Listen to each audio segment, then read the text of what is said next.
Hey guys, this is Denki Lemon, and I am back to record the part 5 of the Denki X listener series, and this is called USJ part 2, and I hope you guys enjoy. Let's get started. Think. Think, think, think. Fight, fight, fight, fight, I thought. What's all the sound near the doors coming from? Ida? Ida was able to get out. He's gonna call for support. But that doesn't help the situation until Ida brings the teachers to support. I can shoot wind through the hole in the ceiling I made, but to hit the villain and not Kaminari in precision would take a lot of stamina. I have barely enough to do it, but probably wouldn't be able to do that much other than walk after that. And if something happens after I land my attack, it would be perfectly useless.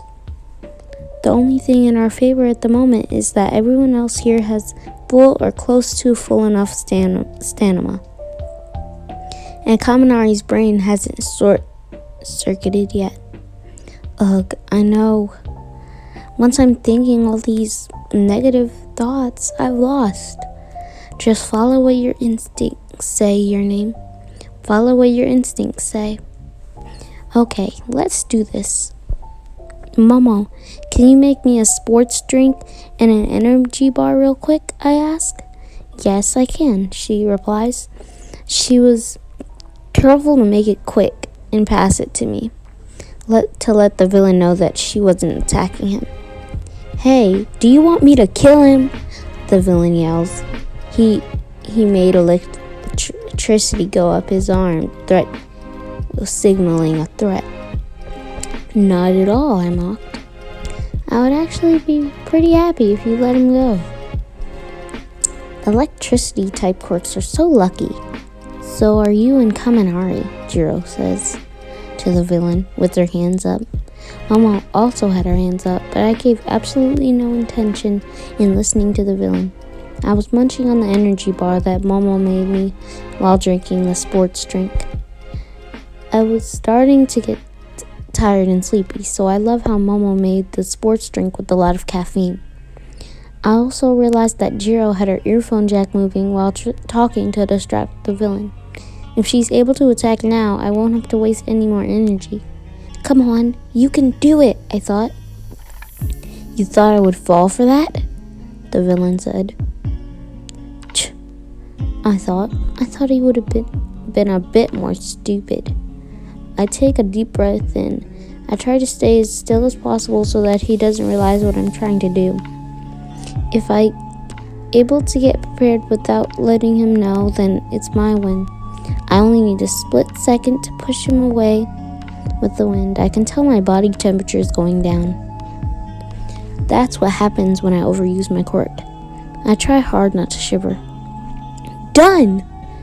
Who's done what this time? Jiro asked, wondering why Momo and I keep shouting done. Jiro and Momo got blown away with the wind. Kaminari came flying my way, but good thing I caught him. He would have flied headfirst into a rock. I can still walk, but I'm cold. But at least I'm still okay. Enough to bluff that I'm fine at least. The guy was still moving, but Jiro was able to attack him this time and knocked him out. I sigh. Not too bad. I had a bit more stamina than I thought, and that didn't take as much stamina as I thought either. Everything's working for the better right now, I thought. Let's go check on All Might. I heard him come in, I say. That's the person I'm most worried about right now. Yeah, let's get going, Jiro and Momo agreed. We walk over towards All Might. What the heck? I thought. What is that purple monster? It doesn't speak. It has more than one quirk?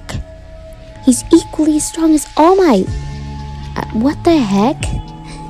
The warp gate was currently under Bakugo's hold, and there were more than about 3 villains right now. That are the main problem. The purple monster, probably called Nomu, well, that's what they've been calling him.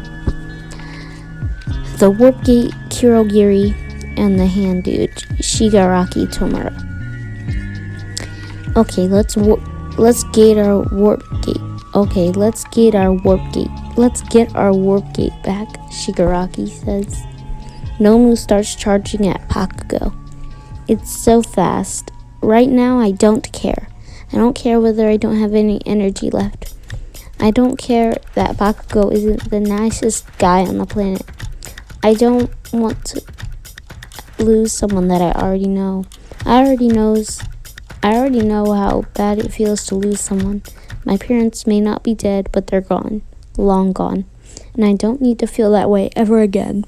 Get the Google app to search what you see. I push myself with the wind and run as fast as I can. I reach my hand out for the Nomu's back. Lightning fell right on the Nomu. I'm so glad that it worked, I thought. I was going unconscious. No, don't go unconscious now. I still have to walk. Get away. You're useless now. Just don't get in the way of others, I scolded myself. I stayed conscious, thankfully. I'm still awake. It's fine. Now get away. I'm shivering. This is not good. I turn away and try to walk as fast as possible back. But I look back to see the Nomu aiming a fist at me. I see the lightning was enough to stall the Nomu, that Bakugo would be okay. But it didn't do that much damage to the Nomu. I was stupid to think that it would knock him out or something. He slammed my head straight to the ground and started to beat me up. I could see blood everywhere. My head hurt so much and I was being hanged from my left leg. He started to twist my ankle. I let out a grunt. My eyes were starting to water. Don't cry. You can stand this much to your name. Think about how you've always been training. It's fine. You can go through this much pain, I kept thinking. I was too cold to do anything. Then I felt it become even colder. Ice was freezing the Nomu, but the ice didn't make it to my body. My body hit the ground real hard. It hurt really bad. I felt blood drip down so many parts of my body, especially my head. I was freezing. I needed to warm up or else it wouldn't lead to a good end. The last time I overused my quirk and tried to ignore the cold, I woke up a week later and found out I went unconscious.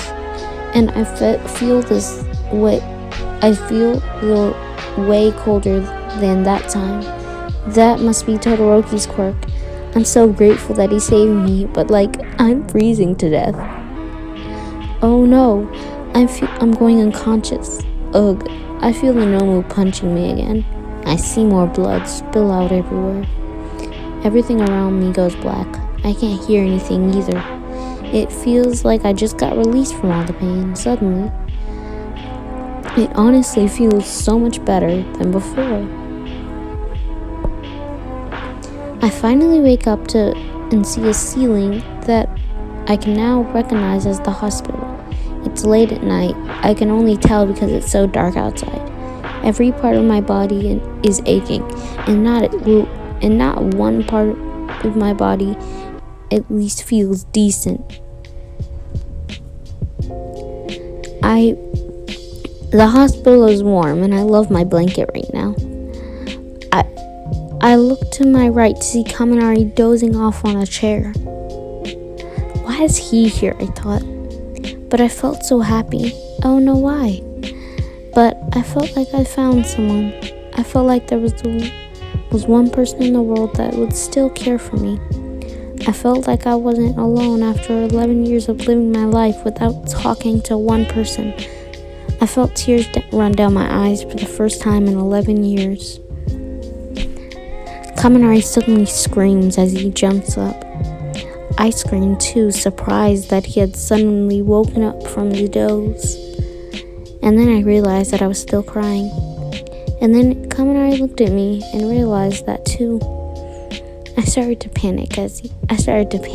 Oh no, he saw me crying. That's bad. That is not good. Kaminari's POV. I woke up and realized that I had fallen asleep. I looked at Ellen and I see her crying. Oh no, why is she crying? Did I do something? Oh no, I made her upset again, I thought, panicking. What's wrong? I blurted out. What? No, nothing's wrong. This is just... She says, wiping away her tears. I wonder why you're always there when I'm in a hospital. I'm sorry I was useless. If you didn't have to help me, you would have had more stamina for when you needed it. I'm sorry I couldn't help you. I couldn't be there when you needed the help. I apologize. No. Ever since I met you, when I wake up in a hospital bed, there's someone to talk to, she says, while her eyes were starting to water. I've been in the hospital so many times, but never has there been a person in front of me to talk to after I wake up. Oh, that's why she was crying. She's never been cared for in the past 11 years. She's never liked her grandmother, and I know that for a fact. The fact that she lives alone now is already proof. No one ever appreciated her existence, and no one ever cared for her, I thought. Why are you trying not to cry? I asked carefully. I felt so hopelessly useless that I couldn't even help her feel better. You can cry, you know. Even heroes are human too. They have to cry too. Tears start falling down her cheeks as she realizes she starts to cry like a toddler. After they realized that they couldn't have her favorite treat. Let me start over, I'm sorry. Tears start to fall down her cheeks as she starts to cry like a toddler. After they realized that they couldn't have their favorite treat, I felt like her tears were tears of joy and tears of sadness, all jumbled up. Tears that reminded me of how lonely she was, and tears that told me that she had finally found someone. She found someone that may be able to trust. Just then she was crying, 11 years worth of tears that she decided to trap inside of her. Maybe if it's now, if I tell her now, maybe she would accept it without hating me as much. Maybe if I tell her now, I thought. YN, do you remember me? I smiled. Oh my gosh, I'm so excited for the next one, because this one just got interesting. Oh my gosh. Anyway, I hope you guys enjoyed this. I just want to hurry this up because I really want to read the next one. Anyway, yeah, I'll see you guys in the next one. That'll come out in about another hour. Yeah, bye bye.